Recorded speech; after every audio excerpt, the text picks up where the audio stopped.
ગિરનાર પર્વત પર 120 જેટલા દુકાનદારો વેપાર ધંધા કરી પોતાનું ગુજરાન ચલાવતા હોય ત્યારે ગિરનાર પર્વત પર જતા યાત્રાળુઓ વેપારીઓ પાસેથી પ્લાસ્ટિકની પાણીની બોટલ લઈ પાણી પીતા હોય છે અને પાણીની બોટલ ગિરનાર પર્વત પર ફેંકી દેતા હોય છે ત્યારે પર્યાવરણને ભારે નુકસાન થતું હોય જેને લઈને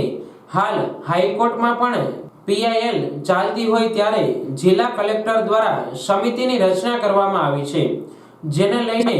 ફોરેસ્ટ વિભાગની ઓફિસ ભવનાથ તળેટીમાં ગિરનાર પર્વત પર વેપાર કરતા વેપારીઓ, કોર્પોરેશનના અધિકારીઓ,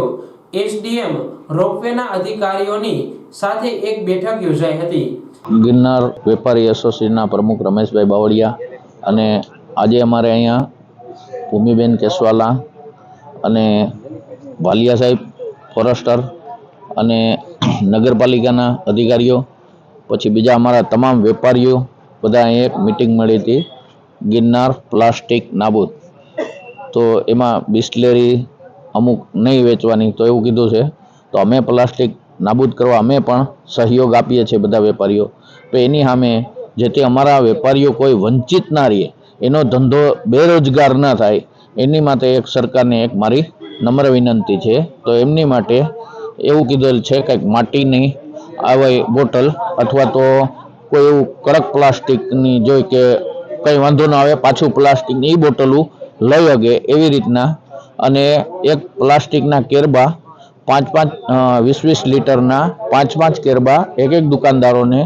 ધારાસભ્યશ્રી, કલેક્ટરશ્રી એ 3 દિનની અંદર મિટિંગ બોલાવવાનું કીધું છે। એ લોકો બધાને દેશે અને ફ્રીમાં દેશે, અને જે પ્લાસ્ટિકના ગ્લાસ આવે એની બદલે એ ડિસ્ટ્રીબ્યુટેબલ ગ્લાસ આવે એ રાખવાનું કીધું છે, એવી સૂચના બધાને દીધી છે અને અમે એને પણ ફોલો કરવા તૈયાર છીએ। મારું એટલું જ કહેવું છે કે અમારા વેપારીઓ જે કહે છે એ ધંધાથી બેરોજગાર ન થાય એવી એક મારી સરકારશ્રીને નમ્ર અપીલ છે। આ બેઠકમાં પ્લાસ્ટિકની પાણીની બોટલો વેચાણ નહીં કરવા નક્કી કરવામાં આવ્યું, તેમજ વેપારીઓને જિલ્લા વહીવટી તંત્ર દ્વારા પાણીના કેરબા આપવાનું નક્કી કરવામાં આવ્યું છે। વેપારીઓ દ્વારા પાણીના કેરબામાંથી પાણીની બોટલ અથવા કાચની બોટલમાં લોકોને પાણી ભરી વેચાણ કરી શકશે તેવી વ્યવસ્થા પણ ઊભી કરવામાં આવશે। ગિરનારના મુદ્દે જે હાઈકોર્ટમાં પીઆઈએલ ચાલી રહી છે એ સંદર્ભે માન્ય કલેક્ટર સાહેબે કમિટીની રચના કરી છે અને એના અંતર્ગત આજે 120 જેટલા દુકાનદારો જે ગિરનારમાં સીડીઓ પર બેસે છે અને ધંધાર્થીઓ જેટલા પણ છે એમની મુલાકાત કરી અને પ્લાસ્ટિકની બોટલ્સને નાબૂદ કેવી રીતે કરી શકીએ એના માટે એમને સૂચનો કરવામાં આવ્યા છે, જેના ભાગરૂપે આપણે પ્રાથમિક દ્રષ્ટિએ જે પહેલો જ પગલું લેવાના છે એ 600 જેટલી પાણીના કેરબાની બોટલ્સ આપણે એમને આપવાના છે, જે એક બોટલ 20 લીટરની આવે છે કેપેસિટી વાળી, એટલે કુલ 100 લીટરના પાણીની કેપેસિટી વાળી 5 બોટલ્સ આપણે દરેક દુકાનદારને ફ્રીમાં આપવાના છે। અને એનો જે કાર્યક્રમ માન્ય કલેક્ટરશ્રી અને માન્ય ધારાસભ્યશ્રીના હાથે જે કાર્યક્રમ આખો સેટ થવાનો છે। આ સિવાય એમને ઓલ્ટરનેટિવ મિકેનિઝમ જે પાણીની અછત ઊભી થાય તો એ કિસ્સામાં પ્લાસ્ટિકની નાબૂદી, પ્લાસ્ટિકની બોટલ્સ હટે તો એના સામે બીજો ઓપ્શન શું આપી શકાય, એના ચર્ચાને આધારે આપણે બે એમને ઓપ્શન આપવામાં આવ્યા છે, જેના પેલું એક માટીની બોટલ, એક ગ્લાસની બોટલ। આ બે એજન્સીઓનો સંપર્ક અમે ટૂંક સમયમાં એમને કરીને આપશું, જેથી કરીને એ લોકો પ્લાસ્ટિકની જે બોટલ્સ છે એ સંપૂર્ણપણે કાઢી શકે ગિરનારમાંથી। અને આ આખું બે ચેકિંગ પોઈન્ટ્સ જે ઊભા કરવાના છે કે જેથી કરીને ત્યાંથી યાત્રિકો જે જાય છે એ લોકો